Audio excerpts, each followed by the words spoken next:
Hi friends, welcome to నాటు వైద్యం. ఈరోజు మనం చాలా మంది స్త్రీలు మాకు కాల్ చేసి అడుగుతూ ఉంటారు, వారి యొక్క స్తన వృద్ధికి ఏదైనా చక్కని చిట్కా ఉంటే చెప్పమని చాలా మంది కూడా అడుగుతూ ఉన్నారు. సహజంగా కొంతమంది స్త్రీలలో ఈ లోపాలు మనం గమనిస్తూ ఉంటాము. హైట్ ఉన్నా, వెయిట్ ఉన్నా, లేదా మంచి పర్సనాలిటీ ఉన్నా స్తన వృద్ధి అనేది సరిగ్గా లేక చాలా మంది కూడా ఇబ్బంది పడుతుంటారు. ఇది మామూలుగా అంటే స్త్రీ యొక్క అందానికి, ఆకృతికి ఇది కంపల్సరీ అవసరం అని చాలా మంది కూడా తెలుసు. అంతేకాకుండా ఫ్యూచర్ లో పిల్లలు పుట్టిన తర్వాత కూడా స్తన వృద్ధి వల్లనే మనకు పిల్లలకు చక్కటి పాలు రావడం అనేది కూడా జరుగుతూ ఉంటుంది.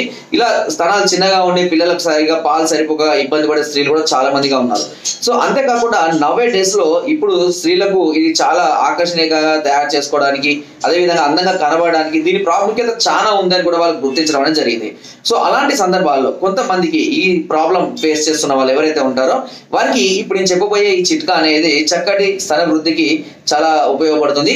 అంతేకాకుండా కొంతమందికి స్తనాలు ఎక్కువగా ఉండి కూడా జారిపోయినట్టుగా, వాలిపోయినట్టుగా జారిపోతూ ఉంటాయి. సో అలాంటి వాటికి కూడా ఈ చిట్కా అనేది చాలా అద్భుతంగా పనిచేస్తుంది. తిరిగి మళ్ళీ యథాస్థానానికి బిగుతుగా రావడానికి చక్కగా ఉపయోగపడుతూ ఉంటుంది. సో అలాంటి అద్భుత చిట్కా గురించి ఇప్పుడు దాన్ని ఎలా ఉపయోగించాలనే గురించి మనం తెలుసుకుందాం. ముఖ్యంగా ఎవరైతే ఈ స్థానాలు చిన్నగా ఉన్నాయని బాధపడుతూ ఉంటారో స్త్రీలు, దీన్ని ఖచ్చితంగా 3 నెలల పాటు ఉపయోగించాల్సి ఉంటుంది. సో దీనికి కావాల్సింది ఏంటంటే జుట్టుగాకు. ఈ జుట్టుగాకు అనేది నేను మీకు చూపిస్తాను. ఈ జుట్టుగాకు అనేది చాలా వరకు అందరికీ తెలిసిందే, చాలా మంది కూడా కనబడుతూ ఉంటది. దీన్ని ఏం చేయాలంటే ఈ జుట్టుగాకు యొక్క కాయలు ఉంటాయి, ఓకేనా, ఆ కాయల్ని లేదా ఆకుల్ని ఏదైనా పర్వాలేదు తీసుకొచ్చి మెత్తగా దంచి రసం తీసి దానిని ఒక 1/2 లీటర్ నెయ్యి వేడి చేసి ఆ నెయ్యిలో ఈ రసాన్ని పోయాలి. కొద్దిసేపటికి ఆ రసం అంతా విరిగిపోయి ఆ నెయ్యిలో కరిగిపోతుంది. అలా కరిగిన తర్వాత దానిలో దానిమ్మ కాయ ఉంటుంది కదా, దానిమ్మ కాయ పైన పుచ్చలు, ఓకేనా, పైన లోపల ఫ్రూట్స్ గింజలు తీసేసిన తర్వాత పైన పెచ్చులు ఉంటాయి కదా, ఆ పెచ్చులు కొన్నింటిని కూడా వేసి దాన్ని కూడా మరగనివ్వాలి. ఇలా మిక్స్ చేసి అంటే కొద్దిసేపటి వరకు మరిగిన తర్వాత ఏమిటంటే ఈ పెచ్చులన్నీ కూడా బ్లాక్ కలర్ లో మారిపోతాయి. తర్వాత ఆ పెచ్చుల్ని ఇదంతా ఆయిల్ని వడబోసుకొని ప్రతిరోజు ఏదో ఒక సమయంలో 1 లేదా 2 సార్లు రెగ్యులర్ గా స్తనాలకు మసాజ్ చేస్తూ ఉండాలి.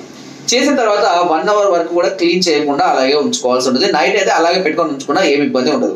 మళ్ళీ ఒకసారి చెప్తున్నా, జుట్టుగాకు, ఓకేనా, జుట్టుగాకు యొక్క రసం లేదా కాయల రసం ఏదైనా పర్లేదు. ఎందుకంటే కొన్ని సందర్భాల్లో కాయలు లభించవు కొన్ని కాలాల్లో, కాబట్టి ఆకులు తీసుకోవచ్చు. ఆకులైనా సరే దంచి మోతాదు చెప్తాను. 20 ml 20 ml కి 1/2 లీటర్, 20 ml కి 1/2 లీటర్ నెయ్యి, గుర్తుపెట్టుకోండి. 1/2 లీటర్ నెయ్యిలో 20 ml ఈ రసాన్ని పోయాల్సి ఉంటుంది. ఆకులదైనా పర్లేదు, కాయలదైనా పర్లేదు. తర్వాత సుమారుగా మునిగేదాకా కొన్ని పెచ్చులు, సుమారుగా ఒక కాయ సరిపోతుంది దానిమ్మ అయితే, కొన్ని పెచ్చుల్ని ముక్కలుగా చేసి అందులో వేసి బాగా మరగనివ్వాలి. అంతే. మరిగిన తర్వాత దాన్ని వడబోసుకొని భద్రపరుచుకొని రెగ్యులర్ గా మసాజ్ చేసుకుంటూ ఉండాలి. దీనివల్ల ఈ స్తన వృద్ధి అనేది మీకు 3 నెలల్లో ఖచ్చితంగా తెలిసిపోతుంది, ఓకేనా. ఇక జారిపోతున్నటువంటి స్థానాలకు ఏం చేయాలంటే ఈ మసాజ్ ని కూడా ఒక 10 నిమిషాల నుంచి 15 నిమిషాల పాటు చేసిన తర్వాత టైట్ బ్రాలు లేదా క్లాత్ తో టైట్ గా కట్టుకోవడాలు, పడుకునేటప్పుడు కూడా టైట్ గా ఉంచుకోవడం అనేది చాలా అవసరం, ఓకేనా. దీనివల్ల ఆ స్టిఫ్నెస్ అనేది అలాగే ఉండిపోవడము, తిరిగి అక్కడ ఉన్నటువంటి కండరాలు మళ్ళీ ఫిట్నెస్ రావడం, యథాస్థానానికి రావడం అనేది జరుగుతూ ఉంటుంది. అయితే ఈ సందర్భాల్లో చాలా మంది కూడా స్త్రీలు చేసేటువంటి మెయిన్ మిస్టేక్స్ అనేది ఏంటి అని అంటే, చాలా వరకు కూడా వదులైనటువంటి నైటీలు వేసుకోవడం, డ్రెస్సెస్ వేసుకోవడం. దీనివల్ల ఏమవుతుంది అని అంటే జారిపోవడానికి ఎక్కువ అవకాశం అనేది ఉంటుంది. కొద్ది రోజులకు అది అలాగే అంటే ఎక్కువగా ఉండడం వల్ల జారిపోతూ ఉండడం అనేది సర్వసాధారణంగా జరుగుతూ ఉంటుంది. కాబట్టి మామూలు టైంలో కూడా బ్లౌజెస్ వేసుకోవడము, బ్రాలు వేసుకోవడము, రెగ్యులర్ గా అలాగే ఉంచుకోవడం అనేది చాలా అవసరం ఉంటుంది. ఇకపోతే స్తనాలు చిన్నగా ఉన్న వాళ్ళు డైలీ ఫ్యాట్ కలిగించేటటువంటి ఫుడ్ ఐటమ్స్ ని ఎక్కువగా తీసుకోవాల్సి ఉంటుంది. అంటే నెయ్యి కానివ్వండి, అంటే మరి ఫ్యాట్ అయితే కాదు, నెయ్యిని తరచుగా నెయ్యి తీసుకోవడము, కాజు తీసుకోవడము, బాదం తీసుకోవడము, ఇలాంటి తరచుగా తీసుకుంటూ ఉండాలి. పాలు రెగ్యులర్ గా పాలు తాగుతూ ఉండడం, ఇలాంటివి ఎక్కువగా తీసుకుంటూ ఉండాలి. దీనివల్ల కూడా త్వరగా ఇంప్రూవ్మెంట్ అనేది జరగడానికి అవకాశం అనేది ఉంటుంది, ఓకే. సో ఇలాంటి చిన్న చిట్కాల ద్వారా మీరు ఈ సమస్యల నుంచి ఈజీగా బయటపడవచ్చు. ఎందుకంటే ఇది చాలా మంది కూడా కొంతమంది ఈ జారిన వాటికి ఆపరేషన్స్ కానీ ఇలాంటి స్టిచెస్ వేయించుకోవడం లాంటివి చేసుకోవడం వల్ల కొంచెము వాళ్ళకు ఇబ్బందికరంగా చూసినా కూడా ఇబ్బందిగా అనిపిస్తూ ఉంటుంది. సో ఇలాంటి సమస్యలు, అంతేకాకుండా పెళ్లికి ముందే స్త్రీలు కూడా స్తన సౌందర్యం అవసరం కాబట్టి దానికి కూడా, ఎందుకంటే చాలా వరకు కూడా మగవాళ్ళు ఆకర్షితులు అయ్యేది ఆ స్తన సౌందర్యానికి, కాబట్టి దాన్ని కూడా ఇంప్రూవ్ చేసుకోవచ్చు. ఒకవేళ మీకు ఈ ప్రాసెస్ చేసుకోవడం ఇబ్బందిగా అనిపించినా, భయంగా అనిపించినా దీనికి సంబంధించినటువంటి మెడిసిన్స్ కూడా మా వద్ద అవైలబుల్ గా ఉంటాయి.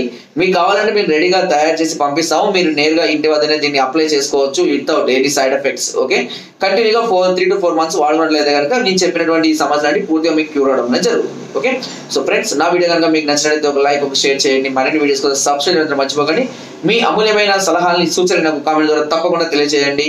అంతేకాకుండా మీరు నాటు వైద్యం వాట్సాప్ గ్రూప్ లో యాడ్ అవ్వాలి అనుకుంటే మీ పేరు, మీ నెంబర్ నాకు వాట్సాప్ చేయండి. Thank you.